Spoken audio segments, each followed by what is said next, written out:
Deadlifts and barbell rows, not getting the job done. We'll stick around because I got 3 moves using a cable to blow up your back. Let's get into it.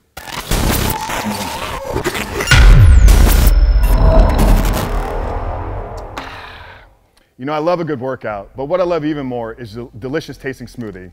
And what I hate the most is the powders that just taste like cardboard. And that's why here at Critical Bench, we've decided to give you guys 100% free book recipe guide and a free shaker cup so that you can make the most delicious, protein-packed, flavor-filled smoothies. Check it out in the pinned comment below and get your free book and recipe guide today. All right, guys, so today we're talking about back training, specifically lats using the cable machine. And a lot of us, you know, we've been sold that the only movements that you need to do to build a big, strong, impressive back are deadlifts and barbell rows. And while there is some truth to that, I believe that there's things that we can get out of a cable machine, and there's ways that we can target and train our muscles that we're not able to do with dumbbells or free weights. So I want to walk you through the 3 best exercises, in my opinion, to blow up those lats. I'm going to give you the exercise execution cues, tell you how to kind of structure these into your everyday workouts so you're getting the most out of your training, but at the end of the day, you're achieving the body and you're building a physique that ultimately you want to have and the one that you deserve to have. So I'm going to take you through the first movement. It is a straight arm rope pull down. So I choose the rope versus a straight bar because it's going to give you a little bit more range of motion at the end of the movement. But what we're looking to do is we're looking to take our lats through its full range of motion. So a lot of people think the lats are designed to pull up and down. That's why they do lat pull downs. And there is some truth to that. But in fact, if we can get our arms out here in front of us, the lats work in a circular motion. So the actual lats attach here and then down here at the bottom of our back as well. So the movement to fully contract that is going to be more of a rounding versus a pulling down. So I believe that this movement is the best in actually taking the lats through the fullest range of motion. So we want to grab the rope out here in front of us. We're going to get a nice secured stance, drive our glutes out there behind us. And you'll see as I'm coming down, you should be able to see those lats fully contract. What I want to do is I don't want to go fully up here and then fully disengage. I want to keep them engaged throughout the entire movement.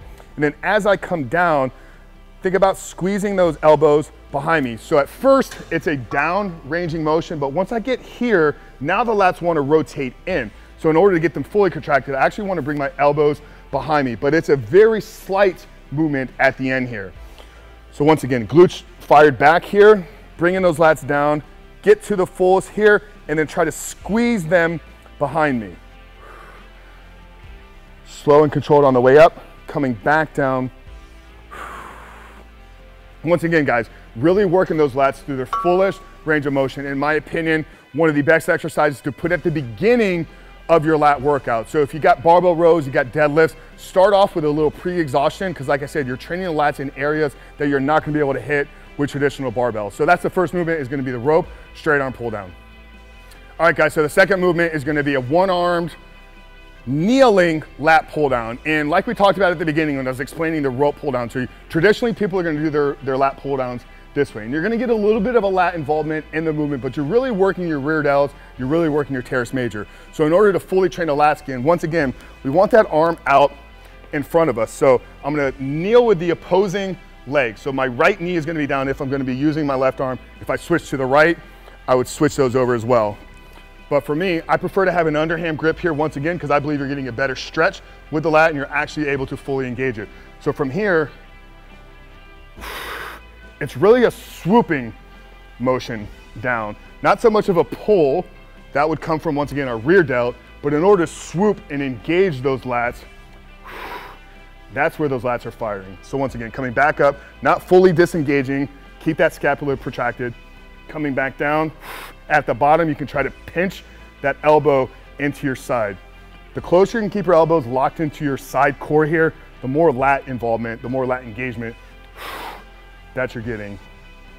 And guys, I'm only using 20 pounds on this, and I can literally feel it working right now. So I think what you're gonna notice is when you begin to train these movements and these muscles in their proper way, you're not gonna need as much weight as you've probably used in the past. So second great exercise here to blow up your lats is gonna be a one-arm kneeling lat pull down. All right, and then the third movement is really gonna be the completion of that second exercise. So we got a lot of activation here at the top, very minimal down here at the bottom. So if we could reverse the positioning of the weight, if we could reverse the positioning of our body, we can now train the lats in a secondary fashion. So from here, once again, I'm not looking to row, I'm not looking to pull, I'm almost looking to sweep back. So once again, remembering that the lats are going to involve in a sweeping type of motion. Everything we did here was sweeping. Sweeping with the rope, sweeping with the pull down, sweeping with the row. So hopefully giving you guys a little bit different way to think about the lats and how they're actually firing. So we want our right leg forward here. This is gonna prevent us from getting a lot of rotation. I talked about this in the dumbbell video a few weeks back. But here, once again, I prefer either underhand or more of a neutral. And then bringing, once again, that elbow as close to our side. And as we get fully contracted here, almost think about squeezing it behind you. Very short, subtle movement, but a little bit of a rotation. Not rotating from the hips, rotating at the spine though. So here, squeeze it. Once again, only using 20 pounds here, and I can really feel those lats firing. Just finish up, make sure we train both sides full and completely. But that's it, guys. 3 exercises. You don't need to completely blow up your back training. Add these into your deadlifts, add these into your barbell rows, add these into your dumbbell rows. In my opinion, it's gonna make more of a complete full workout for you, gonna give you more growth, more targeted gains, and at the end of the day, have a bigger, more impressive back.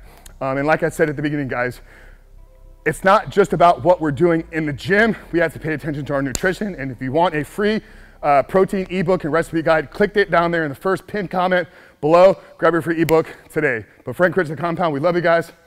We'll see you in the next one.